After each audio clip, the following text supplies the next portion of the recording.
Thank you, Rabbi Spratt, for hosting tonight. Thank you, Justice, for the introduction. Thanks to my team. And I want to thank all of you. Actually, a lot of what's going on here tonight is countercultural. The idea of getting together with Jews from different synagogues does not seem that crazy, although it's rare that it actually happens, especially when there are multiple denominations or semi-denominations involved. The idea of actually showing up in person together with other Americans who you might agree on a lot, but don't necessarily agree on everything is rarer and rarer. And the idea of responding to a momentous political event like the election, which took place, I want to say last week, 2 weeks ago? 2 weeks ago, thank you. It's been a long couple of weeks. The idea of not merely responding to these events through doom scrolling on social media or binge watching pundits on television, but committing to this, which is going to be really different, and doing some deep learning and serious thinking is a really countercultural commitment. I will get back to a little later on why I think those are the types of countercultural commitments that we as Jews need to do more often and that we as Americans are going to need to do more often. But thank you for helping to model the kind of countercultural behavior to what we're experiencing out there as a means of lifting ourselves up and maybe lifting our communities up as well.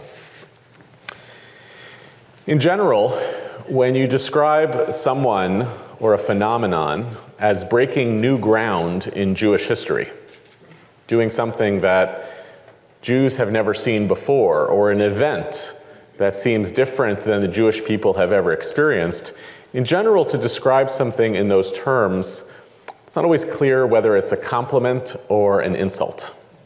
We're a people that thinks with our past as a means of understanding the present. Jonathan Safran Foer has a beautiful line to this effect in his book, Everything is Illuminated, where he just says, when a Jew encounters an event, in this case it was a pinprick, he asks, what does it remember like? We go in search of the texts of our tradition, our abundant historical memory, and we mine all of that to help figure out what's going on. If I recognize it, if this happened to my people before in history, that is an actual event, or in memory, in the stuff that we process out of history to make sense of it, then we can recognize it, we see it, we can explain it, we can figure out a way to move on.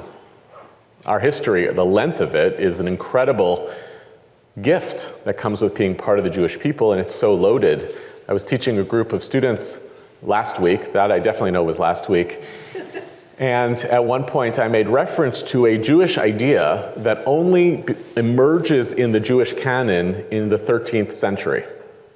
If you hope you heard that, only emerges in the canon in the 13th century. And I said to them, when you're studying Jewish intellectual history, if an idea only shows up in the 13th century, that's like last Tuesday. That's like, why is this such a new idea in Jewish tradition? Am I supposed to trust it? Is it serious or it's authentic? For the last several years, as we've been experiencing, as Justice alluded to in its opening, so many of the conditions that defined the previous era of the American Jewish experience that could be characterized as the conditions in the period that made American Jews thrive, that period of social, economic, political mobility, that period in which American Jews were succeeding at the project of the 20th century, which was assimilation. That was the project of 20th century American Jewry, so unimaginable by the beginning of the 20th century that was unfathomable by the end of the 20th century that it turns out assimilation to that degree may have been a problem. No one by the beginning of the 20th century would have thought that the act of trying to assimilate into a diaspora civilization would yield the kind of problems that would create, which is that we might be erasing our own identities in order to belong somewhere else. But in the heyday of this story of the American Jewish experience, so many of the conditions that characterize that era of thriving, we've been watching as they have been eroding. Things like American trust in institutions. If you think about the three central institutions that were most essential for American Jews to process our relationship with America and that were secure enough that would enable us to believe that we could flourish and be safe in this environment were bipartisan trust in some key institutions of government, like the Supreme Court, which could never be hijacked by partisan interests, or the belief that the media was a cherished institution somehow capable of being separate from partisan interests, never captive to the administration. And the third key institution critical to the kind of thriving of American Jews, essential to our social mobility and political mobility, was the universities. Those are the three great institutions of the 20th century that help American Jews in our ascent. And we've been watching over the past several decades the distrust that's rising among the American people in the institutions that are supposed to capture our trust. We've seen erosion of the climate of bipartisanship which characterized the second half of the 20th century, and which we're happy to talk about later on, was by and large very good for the Jews. We've seen the rise of polarization, of course, and the various pessimisms that have come to dominate conversation in American life, and particularly for young people. Climate pessimism, economic pessimism, as the generation of young Americans confronts the likelihood that they will be the first generation in American history to be less wealthy than the previous generation. Those pessimisms are deeply concerning if you view all of those stories as being so critical for the conditions that enabled American Jews to thrive. And when such a thing happens, one of the instincts that we have as Jews, one of the instincts that historians will have, is they will look at this phenomenon, the rise of polarization, for instance, which endangers in all of us in a whole variety of ways. They will look at it and ask the question, where have I seen this before? Will some template out of history help me to understand the moment that I'm in? I think one of the most prominent ones, not necessarily among Jews, but among many scholars, historians in particular, is watching the rise of authoritarianism as a form of government all over the world, increasingly popular in America, increasingly popular in Europe, popular in the state of Israel as well, and asking in what ways does this resemble the catastrophic rise of authoritarianism around the globe that we saw not 100 years ago, trying to seek analogy between this moment and that one, and then building a playbook, as for instance Timothy Snyder does in his book on tyranny. Here are the 20 things you could do to prevent this from overtaking us. Through a Jewish lens, we also see this in the post-October 7th moment, when many, many Jews around the world watched the events on October 7th, watched the follow-up of what we learned of what had taken place on October 7th, particularly the pornographic violence against women and against children, and said, what's the category that I can use to recognize this and make sense of it? And one of the texts that made a comeback was Chaim Nachman Bialik's epic poem, Ir HaHariga, the City of Slaughter, which he wrote in the wake of the Kishinev pogrom, as a kind of trigger moment in shifting Jewish consciousness from accepting that that kind of violence against Jews was just a norm of European civilization for 2 millennia, and arguing instead we Jews are going to have to change our attitudes and change who we are. But it's really complicated for Jews in both of these cases, the rise of authoritarianism and Hamas's attacks, to immediately try to latch on to history, to claim we recognize this and therefore we know what to do. When it comes to the rise of authoritarianism, for Jews, the story of the Holocaust was not merely a story of the rise of a form of tyrannical government that did bad things to the Jews. The Holocaust is also a story of systematic, state-sponsored anti-Semitism that bubbles up for 2,000 years until it attaches itself to a tyrannical form of government and then results in the massacre of European Jewry. It's not so easy or obvious for American Jews to say, oh yes, this is exactly the same playbook as the Holocaust, when the social position of Jews is so different than it was before.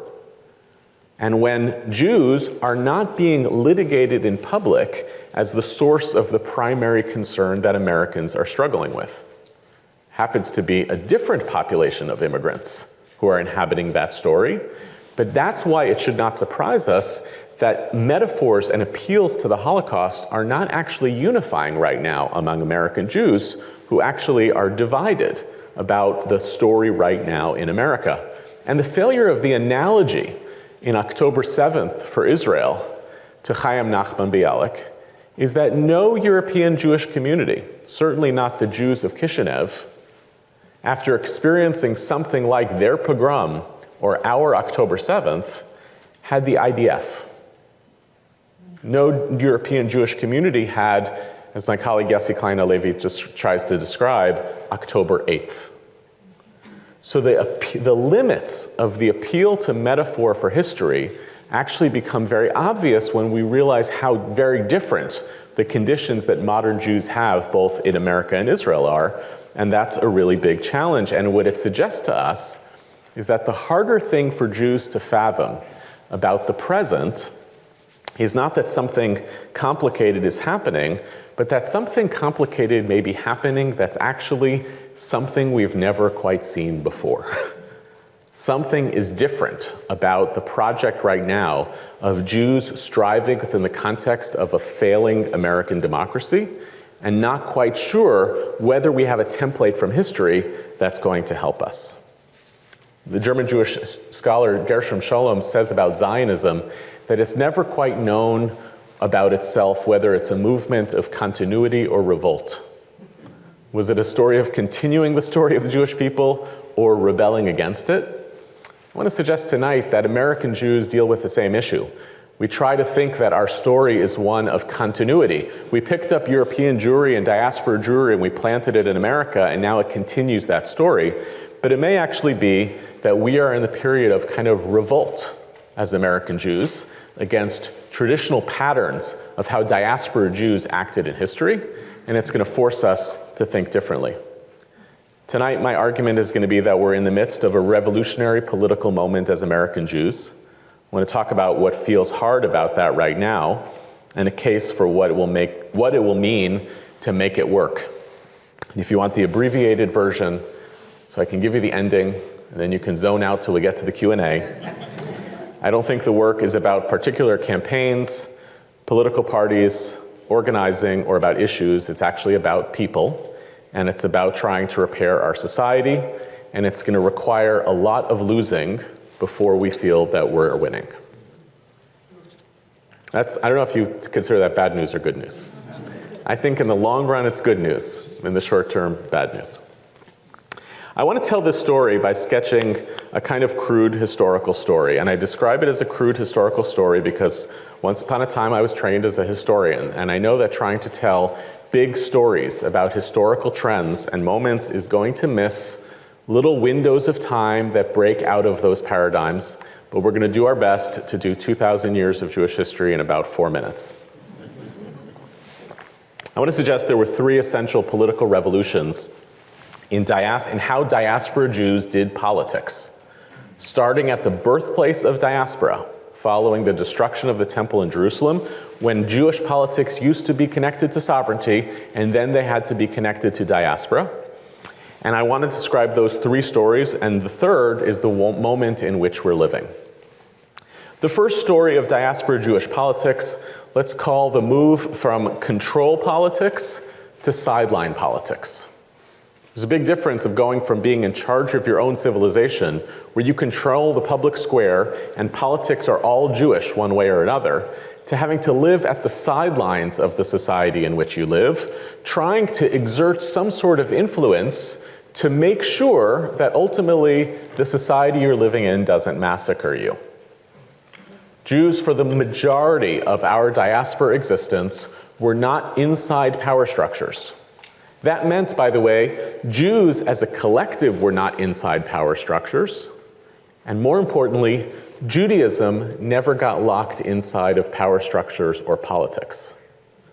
Jews always had individuals, networks, and relationships to try to infiltrate or penetrate, sometimes more welcomed than others, in order to navigate and negotiate our politics. We know stories like this as early as the template for old school diaspora politics, which is the character of Mordechai in the book of Esther, who collects favors, stores them up, sticks his niece into the palace to do all sorts of terrible things in order to be the agent on the inside, and then calls in that favor at the moment where he finally needs it. The most famous line perhaps in the book is when Mordechai says to Esther what is considered widely an inspiring line, "Who knows whether it is for this moment that you've reached this place?" As if this is an appeal to Esther's greater instincts, when in fact he has said to her earlier in that sentence, if you don't do it, Revach v'hatzalah yamod la'Yehudim mimakom acher. Salvation will come for the Jews for the Jews from someone else. In other words, I got other people in the system. You're not going to survive this if you don't stay with us, because we will ultimately win and probably kill you. And then Esther's like, okay, I'm in. This is an old model of diaspora politics. The rabbis describe in the Talmud that when they do politics, it's not the famous rabbis who you know. It's rabbis whose names are lost to history, who get Roman-style haircuts and sit adjacent to the political structures, trying to shed their Jewishness in order to have influence in the public square. It's terms that are used by Jews and by anti-Semites like the court Jew. The Jew who is not really of their people, represents them as a collective, but is working in our system to influence their politics. Now, the terrible part of this story, of course, is that when you don't get to be a player in the political world, your fate and destiny are not in your hands. And that was the great fear through the majority of Jewish history about politics. When we're on the side of the people who are in charge, that's great. And then what happens when the nobles kill the king who likes the Jews? They may just turn on the Jews who are allies to the king. It's an enormously vulnerable way of being politically in the world. The only advantage that emerges is that Judaism remains a beautiful, pristine thing, untainted by politics. If you would try to say, in that period of diaspora history, in that era of diaspora politics, what are the essential Jewish values of the time? Well, they get to be Judaism itself. A magnificent, flourishing discourse from which we get Talmuds and law codes, in which Judaism gets invested in the home and the synagogue, in interpersonal relationships. Judaism flourishes as a set of commitments and ideas that don't get sullied by having to be part of the political infrastructure. The second diaspora Jewish political story is basically the story that succeeded in America until, I would say, about 30 years ago. And that the fact that it's succeeding less now doesn't mean it started now. I think most of the problems that we see in our political culture did not start now. That's always the case. We are just starting to see the residual effects of an erosion that's been underway for a little while. The second major diaspora Jewish political project was that we could become part of the system of the political infrastructure in such a way that our collective concerns as Jews could actually be part of the collective consideration of the society itself. Jews could be in a system and advocate on behalf of the Jews, not as outsiders, but as insiders. Throughout the 20th century, the great evidence to this was that America began to understand in the middle to the end of the 20th century that anti-Semitism was not a concern for Jews, it was a concern for Americans. One of the high points of this is the success by American Jewish actors, together with non-Jewish actors, at getting a Holocaust museum built on federal land with a congressional act in Washington, D.C., adjacent to the other major monuments to American democracy. That means that America has internalized that the war against the Jews, the persecution of Jews, anti-Semitism, is an American problem and not a favor being done to the Jews. I think another high point of this was even just a few years ago, after the shooting, after the massacre at Tree of Life in Pittsburgh, when the headline of the Pittsburgh Post-Gazette the following day, anybody remember seeing it? The headline said, Yitkadal v'yitkadash Shemei Rabbah, in Aramaic, untranslated, because Americans rightly understood that an attack on Jews in America was not an attack on a minority interest group that is like bad for the Jews, that it represents something that is fundamentally bad for America. The second great indicator is that by the middle of the 20th century, and certainly by the end of the 20th century, Zionism, baseline support for Israel, is considered an American concern. You might say in the 1950s, it's a favor being done for the Jews. Can't really make that argument by the 80s and the 90s. In fact, American interests become so entangled and intertwined with support for Israel that it's hard to know where that moves from being an ideological commitment to a strategic commitment. This is what Jews tried to do throughout the Enlightenment. America is the place where we were able to witness the most success in trying to make our collective concerns those of the general society. And if you had to ask, during this period of this kind of politics, what are the essential Jewish values for American Jews throughout this time? When you get access to power, the essential Jewish values stop being concern for the synagogue, the home, faith, ethics. The essential Jewish values for American Judaism in this period of time are emancipation itself, normalizing the condition of Judaism, surviving and thriving the story of the Enlightenment. The third story, it's the one that we're living in right now. I want to call it values politics.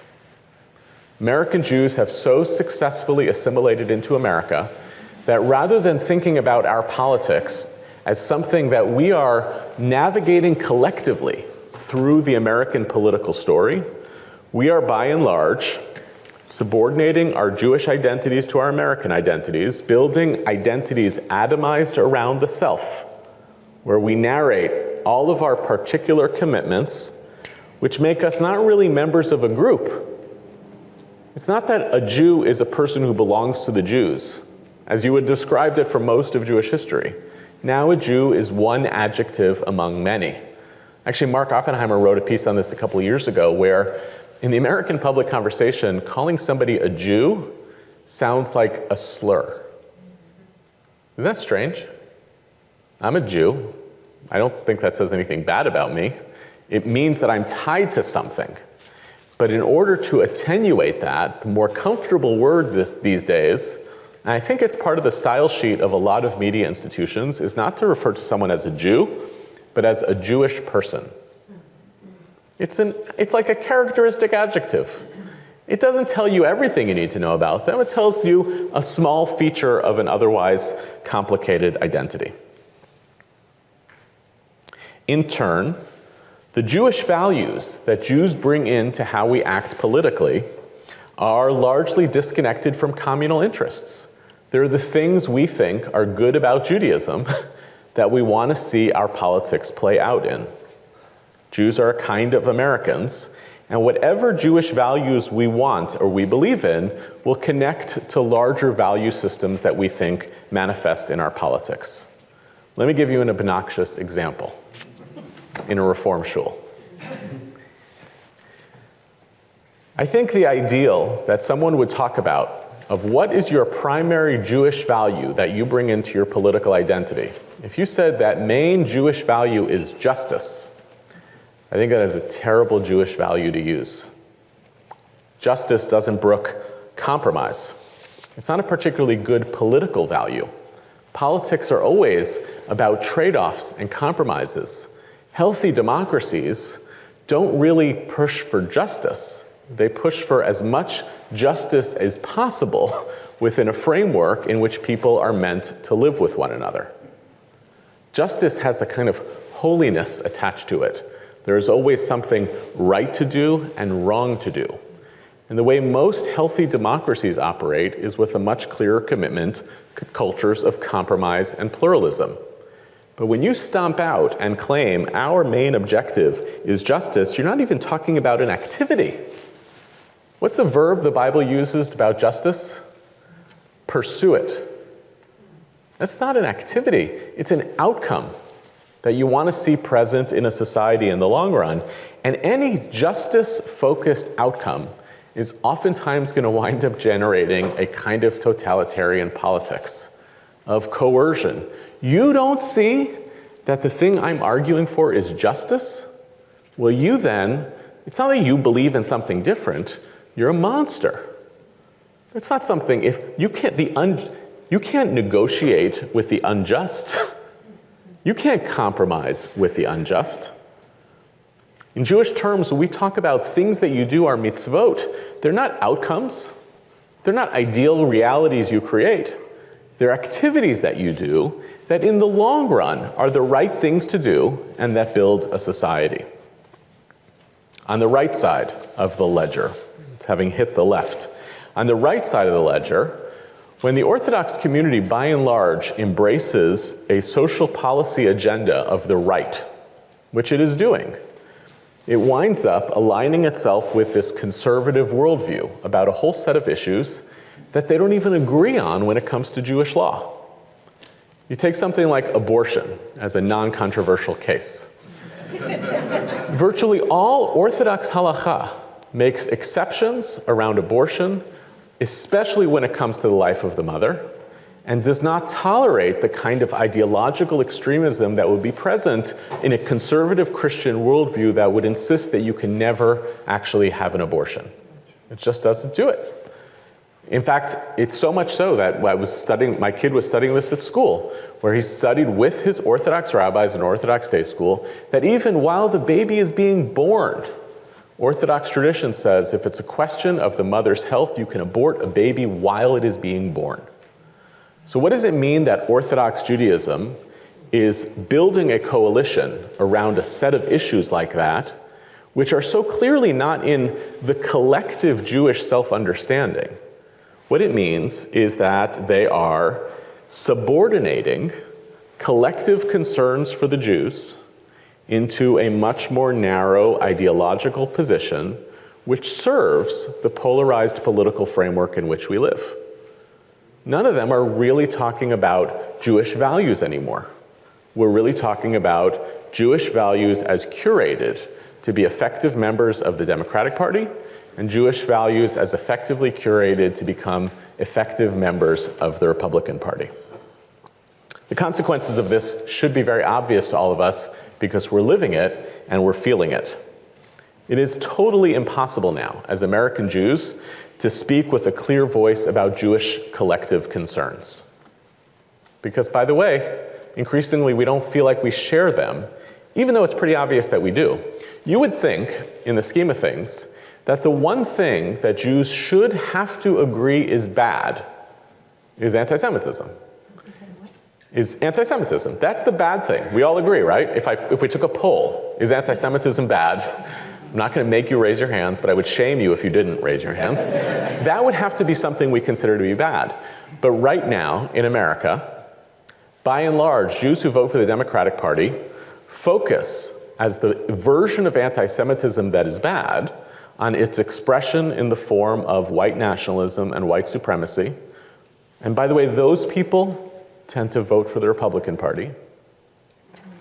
And on the Republican Party, if you want to talk about anti-Semitism, where they focus all of their attention on the anti-Israel activity, on pro-Palestinian activism on the college campuses, and those people who they're focusing on anti-Semites vote for the Democratic Party. And if you are primarily focused on the version of anti-Semitism that doesn't align with your political interests, you are not actually trying to fight anti-Semitism as a collective concern. What are you trying to do? Win elections, right? Persuade the other side, or maybe the ambivalent voters in the middle, that they are complicit with Jew hatred. This is shown up, by the way, in the American Jewish community's complete lack of a coherent or shared strategy on anti-Semitism. There is none. The American administration tried to advance a strategy on anti-Semitism. That's a very big deal in human history. I don't remember that ever happening where the kingdom itself said, we want to fight anti-Semitism. And the result was more Jews drifted from the Democratic Party because of one of the issues being a perception that they weren't serious about fighting anti-Semitism.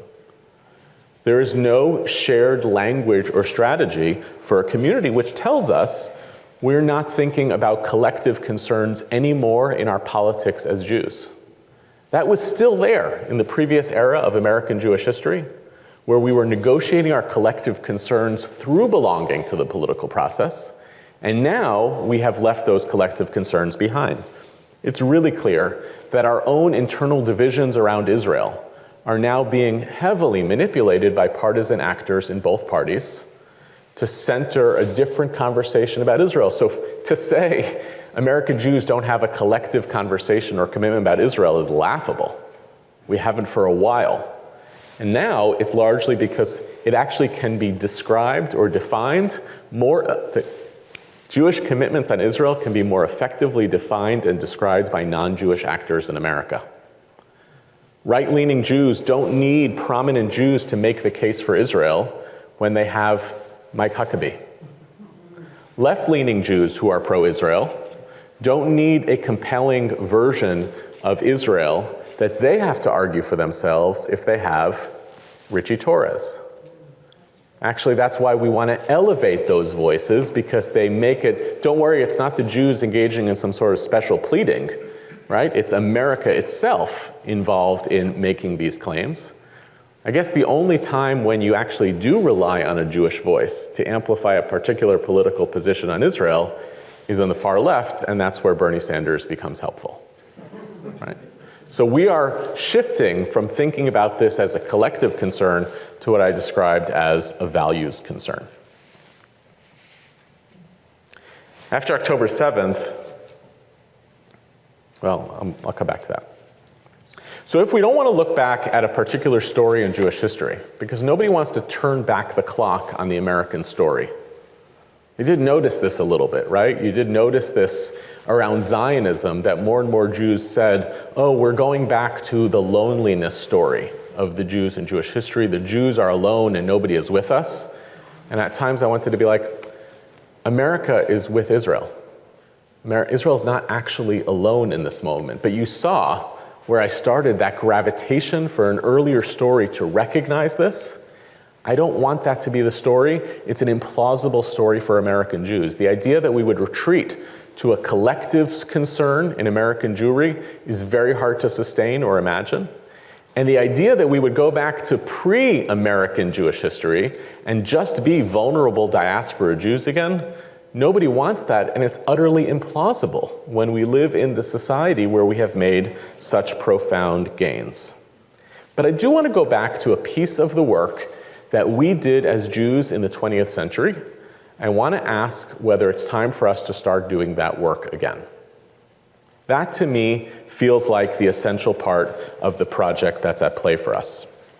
Because one of the things that American Jews, I think, did most effectively in the 20th century, that we by and large have stopped doing, is that in addition to advocating for ourselves, and in addition to assimilating, American Jews played an outsized role in shaping the narrative of America for America itself.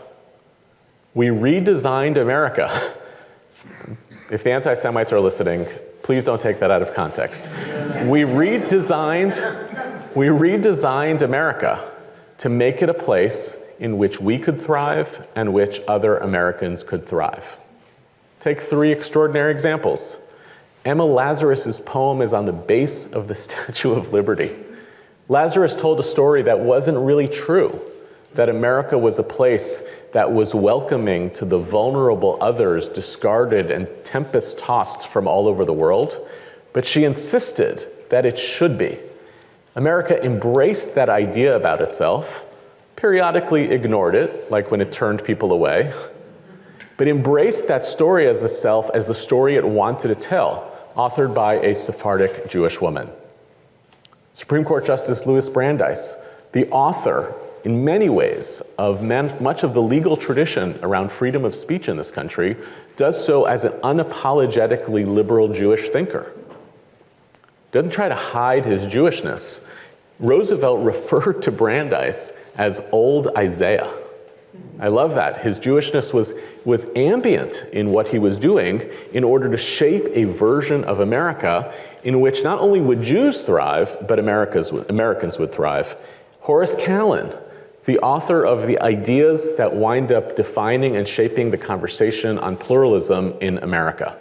Not the boring kind of Jewish pluralism, like how do we run, a Hillel, but pluralism itself as an essential tool of building out a version of democracy in which people could show up with their full selves, argue passionately for their commitments and convictions in public, and not kill each other. That's the novelty of pluralism as it coexists with democracy. We American Jews helped to do this for a long time, and for a long time it's become clear that American Jews don't do this project anymore. Jewish thinkers, I plead guilty to this, focus on the particular Jewish interests of our community. Thinking and writing in general about America and American democracy has also oftentimes been partisanized. Like who do we actually listen to who we don't encode through a particular partisan lens and say that person's helping us think about this as an imaginative shared project? Over the last 30 years, we've watched as optimism in the American project has diminished considerably, as people are skeptical and pessimistic about America. In one version of it, the Trump version of it, claiming that there's some nostalgic past that we need to rehabilitate, that we say in Rabbinic Hebrew, lo haya velo nivra, never really existed, but it's a reactionary appeal to a particular story. And on the political left, we've watched as the arguments have been stronger and stronger that America was built on lies. That mythic story that America told about itself, Winthrop City on a Hill, a covenantal story, I'll come back to that, a covenantal story of a commitment to larger ideals was always a lie, and that the only way to bring about a change would be to recreate it from the beginning. The investment in the American project in the 20th century by Jews and by others required, and would continue to require, the American idea itself. Investment in the idea that something transcendent and lofty that we are trying to build here, it doesn't matter whether it's not working, actually. That's not how an idea gets evaluated. The idea gets evaluated by whether it's serious and noble and whether it inspires people to pursue it.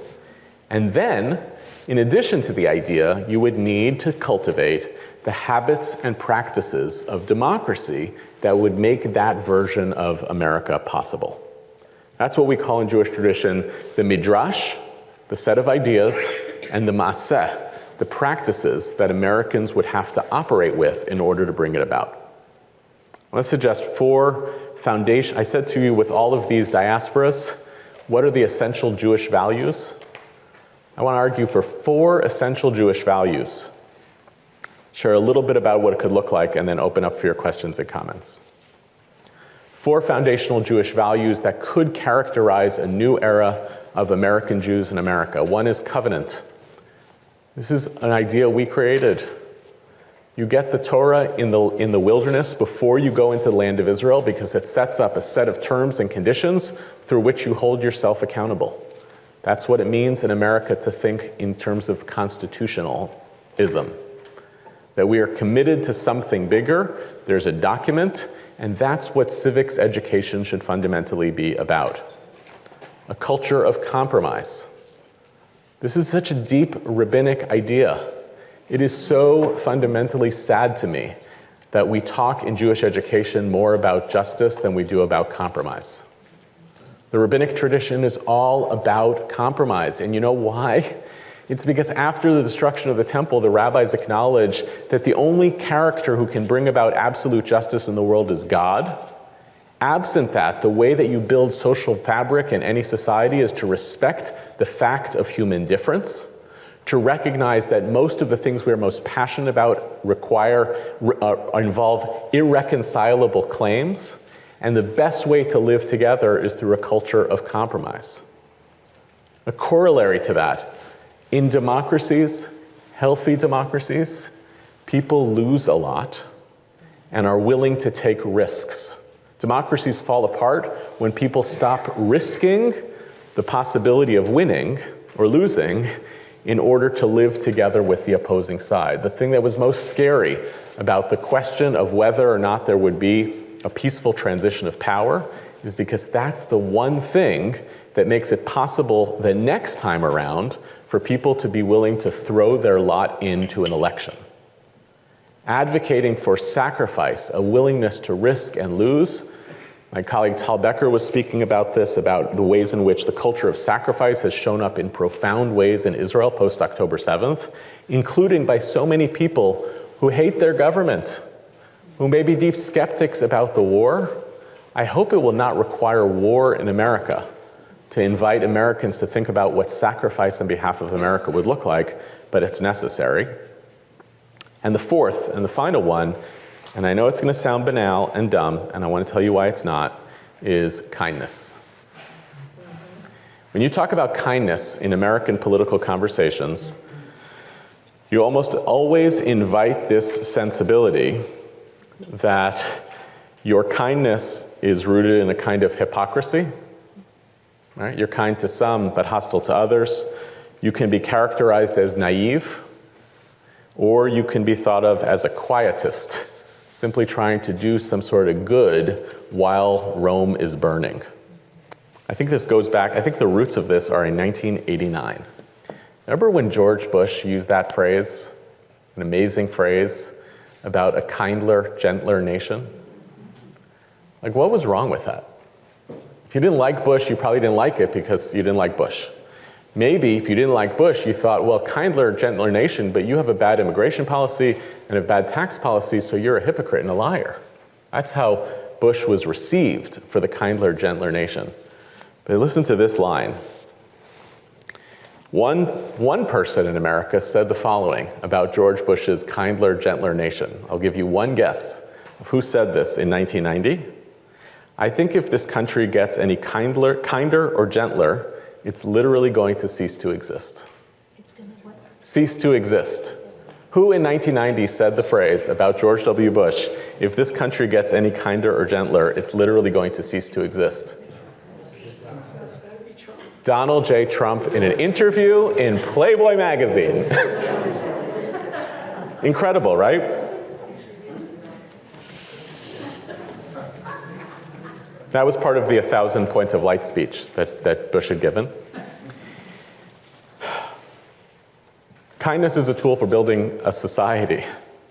It actually is one of the most essential variables that shapes cultures of sacrifice and compromise and covenant. It actually is like the kind of thing that makes people willing to throw their lot in together with other people. It is the kind of culture, however, that in addition to making society better, I'm not talking about like the basics of how in 2016, so many Americans were like, I guess we don't understand people from the Midwest. Let's read this book by J.D. Vance, advance his political career, and then go back to business as usual. What would actually change in the habits of Americans if they recognized that something broken is taking place in our society and that it roots in ethical, problematic human behavior? When do we start noticing that it might not be a coincidence that in addition to having this violent and virulent political culture that endangers all of us, we are also living through an epidemic of loneliness, and that those two things might be fueling each other, that maybe this characteristic of our political culture is a symptom of something that largely underlies us, as opposed to the driver of that phenomenon. But it might also be a political strategy. What would it look like for voters to start incentivizing a certain set of behavior in their politicians that they feel is not necessary? What would it look like if Americans were operating in ways that reflected their willingness to participate in civic and local culture with a culture of compromise that then pushed the system to adapt accordingly. What would it look like if a country was having a conversation about human decency and kindness in such a way that it was politically impossible for a president to get elected on a pledge in his campaign of ruthlessly expelling hundreds of thousands of people? Right now, those types of values are not considered to be valuable from the perspective of the electorate. When you are in a kind of death trap of oppositional politics, kindness is viewed as naivete. I want to imagine whether it's possible to believe in a better version of the society rather than a competition to win. And the piece I guess I want to leave you with for us to think about is, could the American Jewish move not be a retreat to old versions of diaspora which made us powerless, or a retreat to a version of collective identity that's going to be hard to simply retrieve? I've been trying to convince American Jews for 15 years now, and losing that Jewish peoplehood matters, that commitment to collectivity matters, because American Jews see that the prize that's available to them is winning on their political issues more than they gain out of belonging to a collective that forces them periodically to lose.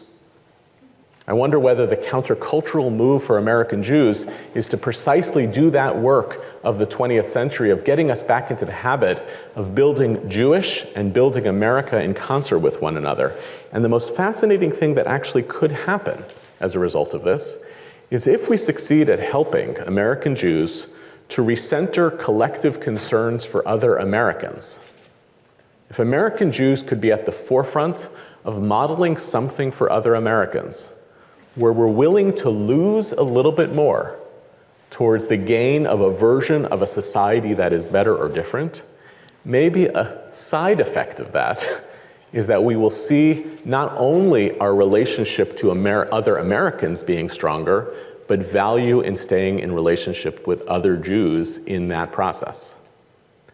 I opened this up with a review of a story of diaspora Jewish history and our relationship to politics.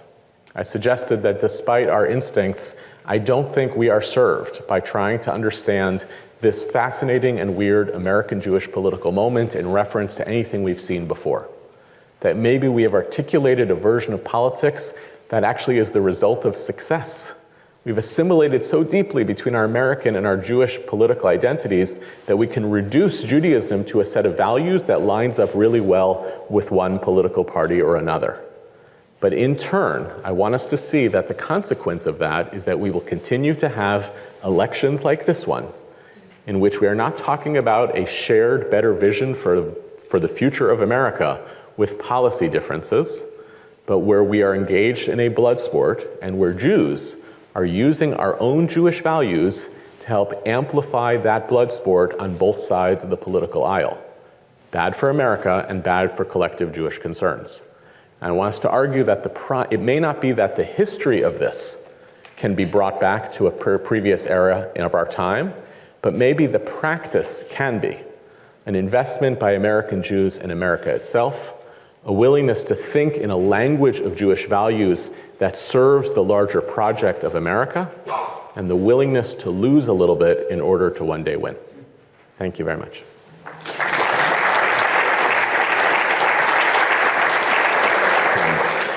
Since we are standing in a synagogue, and this night is made possible by 4 synagogues, I'm curious, as one of the rare Jewish leaders that seems to still believe the importance and significance of synagogues in the future of a thriving American Jewish community, what do you believe is the role synagogues can play in how to leverage the possibilities of this time and not perpetuate the fractures that pull us apart? Yeah. One of the reasons I believe in synagogues is because as long as there are places where people are going, they're valuable institutions, right? That's one of the things. The synagogue gets created by Jews in diaspora as a place for Jews to hang out. Long before we know about the history of prayer, we know about the synagogue as the place that the Jews needed. Look, listen, synagogues, like all other forms of religious expression or houses of worship, are civic institutions. They're places where people get together across difference and engage actually in civic behavior. Kiddush after services is a civic activity. It forces people to talk to one another, to see people they find annoying, to recognize that they live together in community with those people. These are actually civic habits. By the way, so is having no screens in your home on Friday night with little kids. It's a civic habit. When I talk to Hillel directors, one of the things they tell me is that they can tell instantly from a conversation with a first-year college student whether they grew up in a house where they had Friday night dinner without screens, because the kid they're talking to is capable of conducting a conversation with an adult for a few minutes without looking at a screen. Those are kind of like basic civic behaviors. What it also demands of us, though, is to not allow our synagogues to get hijacked by the set of activities that are destroying American civic culture. And I'll give you one tough example. We did a project in Denver a couple of years ago where we had two cohorts, a group of rabbis in the community and a group of synagogue lay leaders. And they were studying questions of Judaism and politics. And then I flew in and did the mashup, where we got the rabbis and the lay leaders together. And one of the lay leaders stood up and said, "I don't know why my rabbi is always talking about politics from the bima." And then the rabbi of his shul stood up, because he was in the room, and said, "I don't know why my congregants insist that I always speak about politics from the bima." And it was the first time that they had had a conversation, now among 40 other leaders, that they had totally weird encoded expectations of one another about where politics rightly should show up in synagogue life and where it shouldn't. So that's another one of these habits. And by the way, the dark side of that story is more and more synagogues are becoming politically homogenous spaces, which also damages their capacity to be civic institutions. Right? This is happening all over the country. People quit membership in one synagogue because they don't like the politics of that synagogue and go to another. And by the way, the same thing that happens in gerrymandering happens in synagogues, which is once the political dissidents leave, then it actually makes the synagogue more homogenous, more political, and sometimes more extremist. Right? Because you know you're in a safe group, you can push harder. So we have to work on the lay level, on the rabbinic level, on the communal level to preserve a version of synagogues that are models for the kind of democracy in Jewish life that we want, where people can actually feel like, I'm learning Torah that helps me grow as a human being. I'm praying in services that bring out the best of my spiritual sensibility, where I don't feel dragged down by so much of the political forces that are so corrosive in American life. So given that very few people like to lose, and in the context of Judaism, as you were saying, as many people look back on history and think of all of the things that we have lost already, can you describe an example of something you see that you believe American Jews should be willing to lose for the sake of a better future? So I had this I had an intense moment watching the election returns on Tuesday night. And I don't know, something like weirdly, I entered like a Zen moment of calm. And I think it came from, which was not my experience watching the election returns in 2016. And I think part of it was, just for me as an institutional leader, our temptation in running institutions that are thought of as having influence is thinking that you can win things that are bigger than you, and that your work can get pulled into terrain that's not really your work. And watching it and feeling like, okay, the problems in this country, which were never going to be solved by either of the candidates winning the election, those are really big problems, and they're going to require long-term education. And I know what our work as an institute is around that kind of education. I don't know, I found it calming. What are we going to be willing to lose?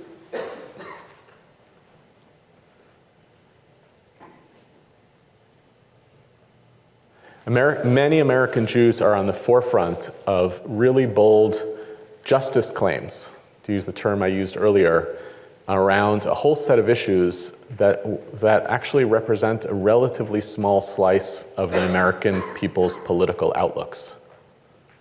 I think actually many of the issues that divide America are potentially compromisable issues in the long run. France somehow wound up with a compromise abortion policy. Nobody really likes it, but everybody recognizes it's the way that you make the dance work. America is a deeply religious country, a deeply nationalistic country, and it strives to be a democracy. You're going to have to find ways for religion and nationalist passion to enter into public discourse, even if you feel that's the thing that you are most worried and anxious about. I think when it comes to American Jews in Israel, I'll give you one last example. It's been clear for a long time that American liberal Jews have wanted American versions of liberal Judaism to show up in Israel, right? It's legitimate, right? Reform is the largest denomination of American Judaism, but it is deeply disrespected, sometimes even illegal in the state of Israel. But in the span of the last 30 years, Israeli Jewish identity has become so interesting and complicated, and one of the features of that is that the ideas of Reform Judaism are alive and well in religious practice across Israel, but the brand isn't. And that's what I'm interested in thinking about here. Like, that should be something we take pride in. We American Jews successfully exported pluralism and egalitarianism into Judaism in Israel in ways that is making real gains. Just might not be called Reform Judaism. And I want to think about that in America too. What's a version of serious Jewish commitments, serious American commitments that might result in being acceptable and legislatable and successful that don't look exactly like the political programs, platforms, or language that we feel is native to our own commitments? As the American Jewish community becomes increasingly diverse, racially, ideologically, do you think that there are any boundaries for what should be outside the pale of American Jewish peoplehood? Wait, why did racial ethnic diversity get linked to the boundaries question? I don't know. I think the idea is, I'll try to paraphrase, as there's greater diversity in the American Jewish community, meaning we spin into many different ideas and understandings and perspectives on the world, is there anything that is outside the bounds of American Jewish peoplehood? I don't know.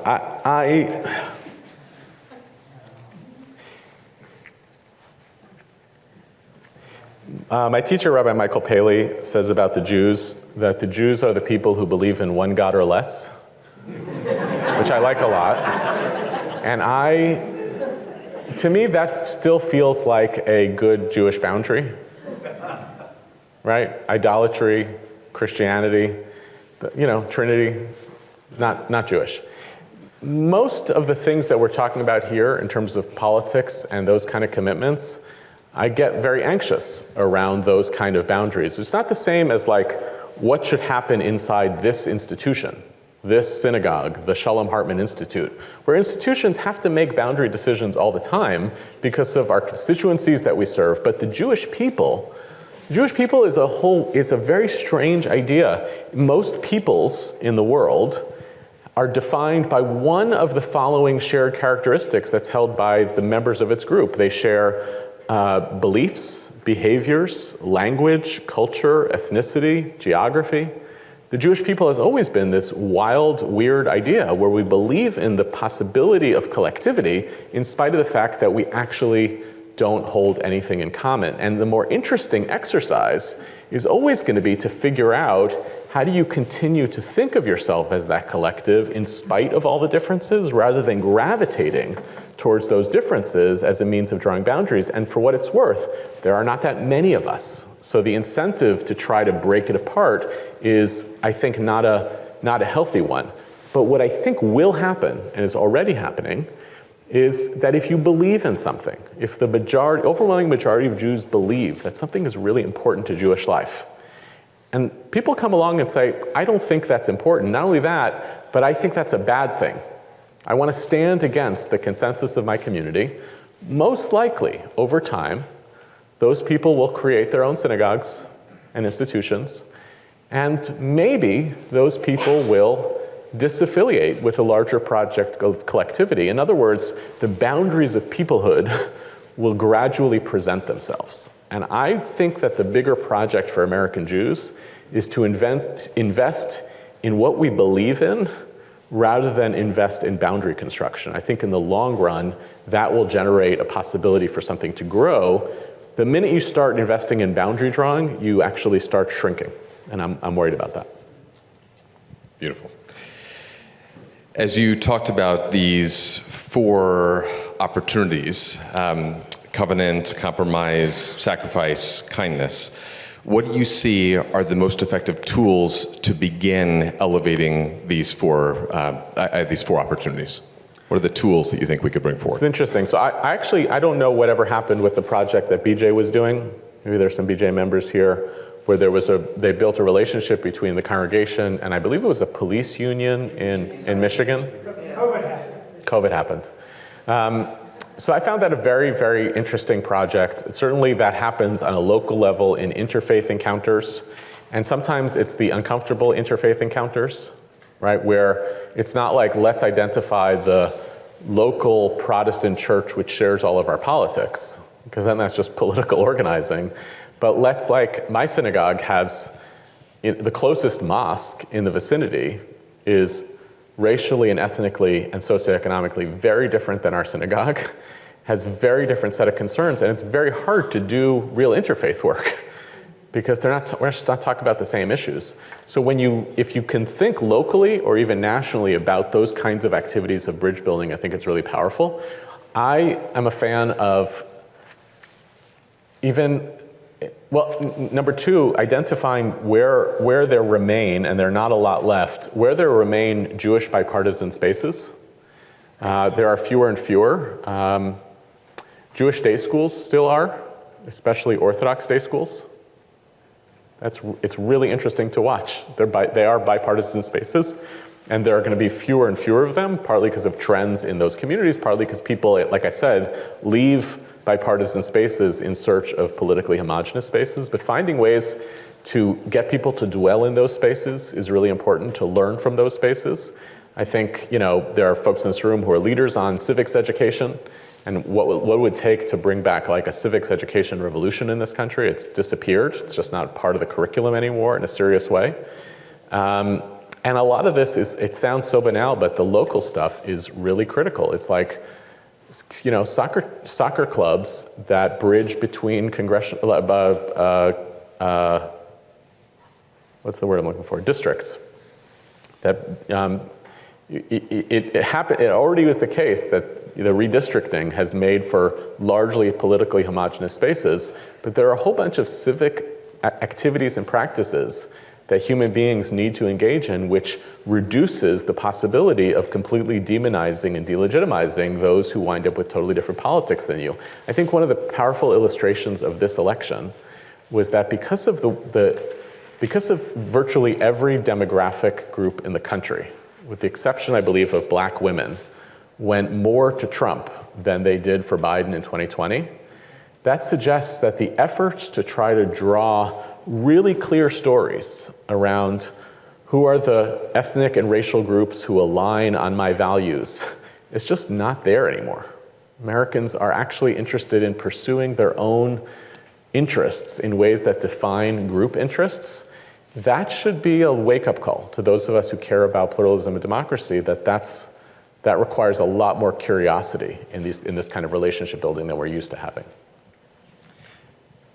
Are there countries and or leaders that give you hope and model the values you've spoken about? No. Who's that lady in New Zealand? What's that? Did she got voted out? She retired. Oh, she retired. That's a shame.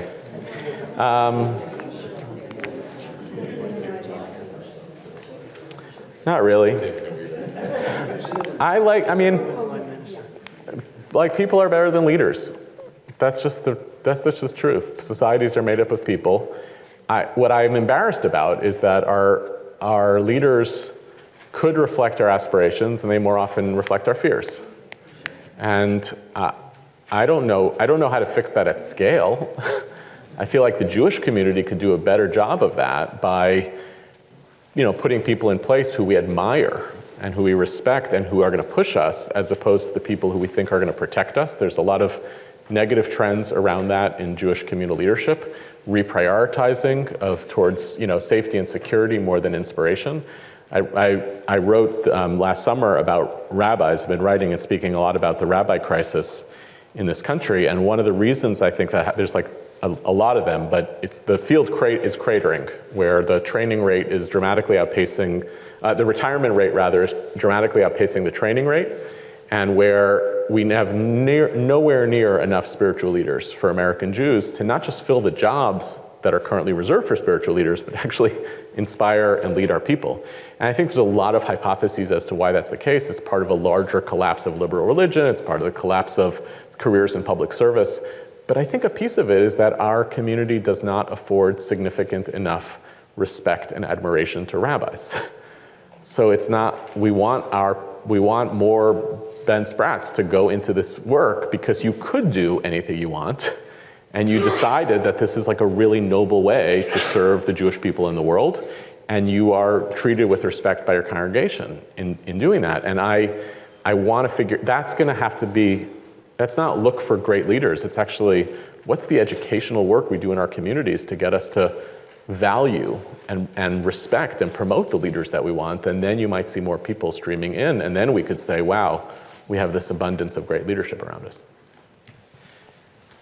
So in the realm of what's often termed these days identity politics, which typically centering the idea of marginalized identity and recognizing the minority status of Jews today, what do you see as the relationship of the American Jewish community thriving towards the future and the current discourse around identity politics in America? I don't know. Every time I feel like I use the phrase identity politics, I feel like I've become a Republican. I don't know why that is.